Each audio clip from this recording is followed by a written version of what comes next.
오늘은 대한민국 청년들에게 강력한 메시지를 전달하고자 합니다.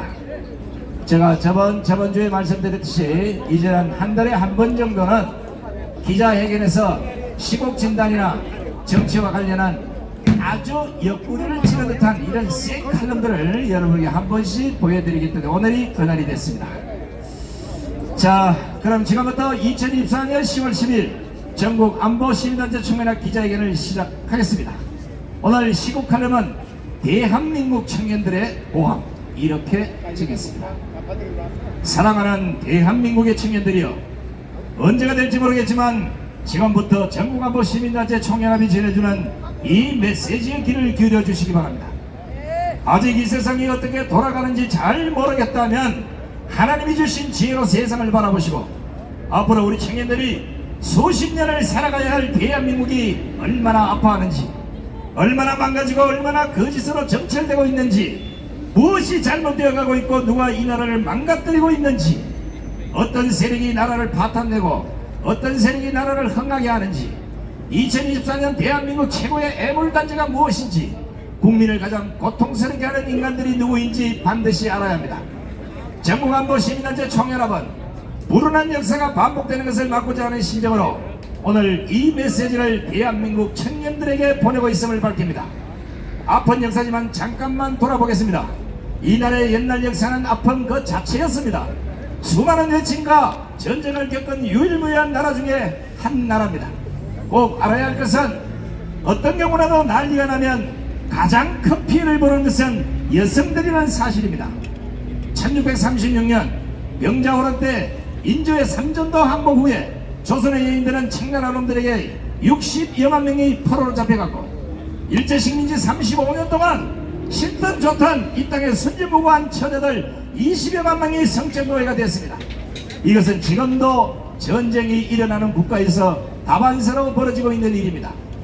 그래도 우리 민족은 정신을 못 차리고 해방 후 수많은 폭동으로 무고한 양민들 또한 희생을 당했습니다. 이 정도는 정신을 바짝 차려야 할 텐데 그것이 아니었습니다. 썩어 빠진 정치인들의 이념 논쟁 때문에 결국 동종상련에 6.25 전쟁까지 당했습니다. 물론 이 전쟁으로 기하기조차도 가슴 아플 정도로 수많은 국민들이 목숨을 잃었습니다. 이 모두가 정치 지도자들을 잘못 만나 벌어진 일이었기에 지금 이 나라의 운명을 걱정하고 있는 것입니다. 복에 겨운 것인지 아니면 자유민주주의가 거추장스러운 것인지 종북 세력의 자유와 방종을 넘어서 공산주의자들이 넘쳐나는 세상이 되었습니다. 호옆에 기름기가 너무 많이 끼다보니 눈에 보이는 게 없어서 그런 건지, 이것도 저것도 아니라면 스스로 나라를 망하게 하는 DNA가 있는 건지, 지금 우리 청년들이 살아가야 할 대한민국이 또다시 과거의 아픈 구렁텅이로 들어가려고 하고 있습니다. 과거의 경험이 미래를 여는 열쇠라고 하는데 어찌 이 나라 민족상한 아픈 과거를 답습하려는지 도무지 이해가 되지 않습니다. 청년들이 혹시 이 호소를 듣게 된다면 2024년 대한민국을 말아먹는 원인이 누구인지를 반드시 알아야 할 것입니다. 물론 그때 가서도 그 원인들은 그대로일 수 있으니 우리 청년들은 절대 그들과 같은 사람이 되어서는 안 될 것입니다. 그것은 통칭 반국가 세력이라도 하고 반대한민국 세력이라고 합니다. 바로 주사파, 종북 세력, 국회 의원, 불법물이던 법조인들, 기레기 언론, 정교조, 강성노조 등이 그 원흉일 것입니다. 관심이 없는 청년들은 이해가 안 되겠지만 이 나라가 세계 6,7의 선진국이 그대로 된 것은 아닙니다. 하루 세끼 먹는 것이 힘들어 학교에 도시락도 제대로 못 싸웠던 나라, 기차표 검정법을 신단하면 바닥이 다 까를 때까지 몇 년을 신었던 나라, 가을 운동회 때 겨우 부모님이 장만해준 나일론 검정바지 하나면 봄, 여름, 가을을 입었던 나라, 촛불, 호롱불, 남북불 안에서 가나다를 배웠던 대한민국, 1953년 1인당 국민소득이 연 68달러, 당시 아프리카보다 국민소득이 낮은 세계 최비국에 속했던 나라 대한민국, 이랬던 나라가 세계가 부러워하는 G7 경제대국이 됐습니다. 그것도 불과 70여 년 만에 이르는 기적입니다. 그 기적은 이승만, 박정희, 전두환 같은 탁월한 지도자가 있었고 우리도 할 수 있다는 국민적 노력이 뒷받침됐기에 가능했던 것입니다. 여기에 순국선열들의 희생과 선조들의 피와 땀이 읽어낸 기적이라 할 것입니다. 이렇게 모두가 한마음 한뜻이 돼서 이렇게 세운 이 나라가 전쟁 후 70여 년 만에 또다시 위기를 맞고 있습니다. 국민의 절반이 미쳐 돌아가듯이 정가자 정치인들에게 질질 끌려다니고 감옥에 가 있을 인간들이 부정 조작 선거로 국회의원 배지를 달고는 매일같이 탄핵과 특검을 노래 부르고 있지 않습니까? 한 발 더 나가 이재명을 비롯한 전체 좌파들이 윤석열 대통령을 끌어내리고 정권을 뺏겠다고 큰 소리까지 치고 있습니다. 공권력이 종이 호랑이가 되고 군이 좌파들의 조롱을 당하는 이 어처구니 없는 세상이 되었습니다. 일부 언론을 제외하고는 언론조차도 모두가 쓰레기가 되다시피 해서 공예 수준의 가짜 뉴스를 쏟아내고 검찰, 경찰, 법원은 여전히 문재인 정권 때 심어놓은 빨간 무리들 때문에 정치 범죄꾼들이 활개를 치고 있습니다. 좀 더 정확히 설명하면 나라가 망조의 벼랑 끝에 선 형국이라고 할 수 있겠습니다. 나라가 입고를 하고 있음에도 정권은 큰 소리만 쳤지 반국가 세력들의 놀이터로 내비두고 있고 정치인들은 국가와 국민을 내팽개치고 범죄자들의 방탄에 빠져있고 전 정권에서 한자리하며 호의호식한 인간들은 자녀들이 다칠까 눈을 감고 입을 닫아버렸습니다. 배운 자, 가진 자, 높은 자리에 앉은 자, 심지어 해초를 들어야 할 이 시대 어른들도 입을 닫아버렸습니다. 우리 사회 엘리트층이라는 인간들은 이 나라 꼴은 안 뻗고 국가가 위기에 빠졌을 때 나섰던 학생과 군인도 죄다 합주기가 됐습니다. 이러니 정치가 사류가 되고 법조인들이 법치를 망가뜨리고 언론인들이 정치와 노조에 꼬먹이 되어버렸고 범죄자들이 법을 뜯어고치는 집풍령이 매일같이 벌어지고 있는 것입니다. 나라는 고삐 풀린 망아지 마냥 갈피를 못 잡고 눈만 뜨면 나라 곳곳에서 탄핵 특검 집회가 벌어지고 있으니 한심할 노릇이 아니겠습니까? 민주당과 좌파 당들은 근거도 없이 대통령 탄핵을 여치 똥개이름 부르듯이 하고 연구인을 올라내서 대통령의 도덕적 치명상을 입히려고 거기가 국회에서 턱건 날치기를 밥 먹듯 하고 있는 것, 대한민국 청년들은 똑똑히 보아야 할 것입니다. 이 얼마나 웃기는 작당들입니까? 그런데도 국민의 절반이 그게 좋다고 희죽거리고 이재명을 따라놨습니다.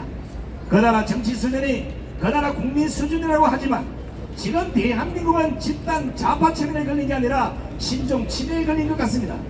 생각이 마비되고 이성이 썩어 문드러지고 눈에는 청태가 귀에는 쇠말뚝을 박은 꼴이 지금의 대한민국입니다. 얼마나 정신들이 피폐해졌으면 원칙도 기준도 다 망가졌습니다. 국회를 보면 알 수 있듯이 목소리 큰 놈이 장땡입니다. 보통 이 정도로 개판이 되면 나라는 망가는 게 순리 겁니다. 인도의 정신적 지도자 간디가 제시한 국가가 망할 때 나타나는 7가지 징조가 대한민국에 모두 다 나타나고 있다는 사실입니다. 아니 나타난 지 오래됐습니다. 이런데도 대한민국은 여전히 버티고 있는 게 신기하지 않습니까? 우리 청년들이야 이해가 안 되겠지만 그만한 이유가 있습니다. 바로 자유대한민국을 수호하기 위해서 목숨 걸고 싸우고 있는 바로 이 강함은 천만 국민들이 있기 때문입니다. 이들은 너무도 순수한 사람들이라 오로지 정의의 편에 서서 자유 대한민국을 지켜줘야 하는 국민들입니다. 권력과 출세를 바라고 싸우는 사람들이 아닙니다. 오히려 싸우지 않는 인간들이 담보는 다 빨아먹고 있습니다. 이들이 아니었으면 대한민국은 문재인 정권 때 이미 공산주의식 연방의 통일이 됐을 것입니다. 다행히 강함은 세력이 버티니까 이 정도까지 온 것입니다. 잊고 싶지 않겠지만 이것이 사실입니다. 이것마저도 손을 놓아버리면 대한민국을 공산하는 정강수처럼 올 것이며 지금 좌파 야당들의 발광을 보면 그것은 더욱더 명확해지고 있습니다. 창피한 일이지만 권력을 잡았던 박근혜 대통령도 좌파 작당의 탄핵을 당했습니다. 불법 탄핵의 진실은 다 드러났습니다. 그런데 좌파에 당한 상처가 너무 큰지 아니면 아예 대한민국의 생각을 접은 건지 나라가 이 모양이 됐는데도 그는 가다부터 말 한마디 없습니다. 더 더러운 인간들은 나라가 이 꼴이 됐는데도 천하태평인 권력자, 정치인 그리고 가진 자들입니다. 굳이 따지자면 국민 혈세로 잘 먹고 잘 사는 인간들이 나서서 위기의 나라를 구해야 될 것이 아니겠습니까? 가진 자, 재벌들도 같은 인간들입니다. 나라가 망하면 제가들은 안 망한다고 생각하는지 콧대기조차도 보이지 않습니다. 우리 청년들이 절대로 이해서는 안 되는 것이 있습니다. 나라가 위기에 빠지면 모든 국민이 함께 나서야 된다는 사실을 망각하지 마시기 바랍니다. 기억하십시오. 일제시대 천문학적인 전 재산을 독립운동에 바치고 굶어서 사망한 일회용 최재형 같은 분들은 안중에도 없는 세상이 됐습니다. 하기사 이 나라가 어떤 위기에 봉착했는지 관심조차 없으니까 길을 열지 않는 겁니다.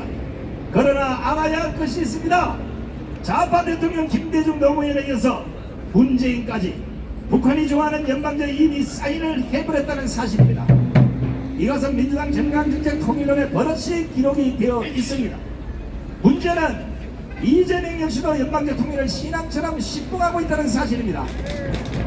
있어서는 안 되겠지만 다른 사람은 몰라도 이재명이 대통령 되면 바로 연방제를 실행하고도 남을 사람입니다. 때문에 천만 우파 국민들이 부정 조작 세력의 고리를 끊기 위해서 많게는 9년, 작게는 7년, 6년, 5년 길거리에서 오늘도 투쟁을 하고 있는 것입니다. 그런데 어쩌면 좋습니까? 누구보다 앞서 이 고리를 끊어야 할 대통령, 국민의힘 청년들이 몰아서 하고 있으니 한장할 일이 아니겠습니까? 비가 오나 눈이 오나 태풍이 오나 살을 태울 것 같은 폭염에도 아스팔트로 나서신 선량한 국민들, 이 국민들의 바라는 이런 나라를 후손에게 물려줄 수 없다는 것 딱 하나밖에 없습니다. 그렇기에 이 나라를 파파도로 끌고 가려는 주사파 종북 좌파들을 단칼에 척결하고 그들이 국회로 권력으로 스며들어간 것을 차단하기 위해서 오늘도 부정조작선거 수사를 촉구하고 있는 것입니다. 우리는 이미 문재인 정권 5년에서 다시는 좌파 정권이 들어서서는 안 된다는 것을 뼈저리게 느꼈던 사람들입니다. 때문에 목숨 걸고 우파 정권을 다시 세운 것입니다. 하지만 이 정권조차 우파 국민들의 희망을 꺾은 나머지 큰 문제가 발생하지 않았습니까? 지난 4.10 총선에서 좌파 정당이 192승이나 하도록 방치함으로써 이들에게 대통령이 쫓겨나게 생긴 것입니다. 한마디로 우파 국민들의 호소를 개무시한 결과라고 할 수 있겠습니다. 무능한 것인지 아니면 우파를 포기한 것인지는 모르겠지만 이건 바보짓입니다. 그 수많은 빼박 정거들 각 분야 전문가까지 나서서 수사만 시작하는 우파가 200석을 넘게 할 그 기회를 발로 걷어 차버린 겁니다. 이건 무능이겠지. 아니 결단력 없고 강단이 없어서 자업자득한 셈이 아니겠습니까? 그래서 천만 우파 국민들이 10월 들어 계속해서 윤석열 대통령에게 그 대답을 요구하고 있는 것입니다. 대답이 없으면 방법은 단 하나, 우파 국민들이 윤석열을 버리고 앞장서 탄핵을 요구하는 사태로까지 확전될 수도 있음을 경고해두고자 합니다. 좌파들이 되려면 춤출 일이지만 이게 마지노선임을 윤석열 대통령도 알 것이라고 봅니다. 기다려주는 것도 정도가 있고 참는 것도 임계치가 있는 것이라고 했습니다. 돌아서지 않을 사람에게 또다시 매달리는 것은 덩신 중에 상덩신이라 했습니다. 이제는 결판을 내야 할 시간이 왔습니다. 짝사랑도 유효기간이 있듯이 윤석열에게 거는 기대도 유효기간이 끝나갑니다. 윤 대통령 스스로가 천만 애국 국민들과 함께 손을 잡고 적을 물리칠 것인지 아니면 끝까지 몰아서 할 것인지 이제는 결단을 내야 할 것입니다. 우리 우파 국민들도 많이 독해졌습니다. 좌파가 두려워할 정도로 전투력도 막강해졌습니다. 싸워서 질 이유도 없기에 우리는 모두가 목숨 걸고 싸우고 있는 것입니다. 제발 청년들이 알고 나서 복장 치기 전에 나라가 항골 탓해서 제자리로 돌아갔으면 좋겠는데 지금 상황으로 봐서는 내전이나 북한이 무너지지 않는 한 그런 희망은 보이지 않습니다. 그래도 우리는 끝까지 싸워 이길 것입니다. 그래야만 나중에 우리 청년들이 우리 후손들이 우리 손녀 손자가 우리를 보고 할아버지는 2016년 그때부터 2024년 나라가 망할 때까지 도대체 뭘 하고 있었습니까? 이렇게 물으면 우리는 자유민주주의를 수호하기 위해서 좌파들과 죽기 살기로 싸웠다고 당당하게 말할 수 있기 때문에 우리는 오늘 또 강화문 광장에 모여있습니다. 전국안보 시민단체 총연합을 비롯한 애국 국민들은 오늘 또 우리 청년들의 미래를 위해서 강화문 광장에 모여있는 것입니다. 반드시 이 땅에 쓸모없는 종북 세력들을 몰아내고 살기 좋은 나라를 우리 후손들에게 물려줄 것입니다. 자, 함께 외칩시다. 청년이야 깨어나라! 청년이야 일어나라! 청년이야 소리쳐라! 뭉치자! 싸우자!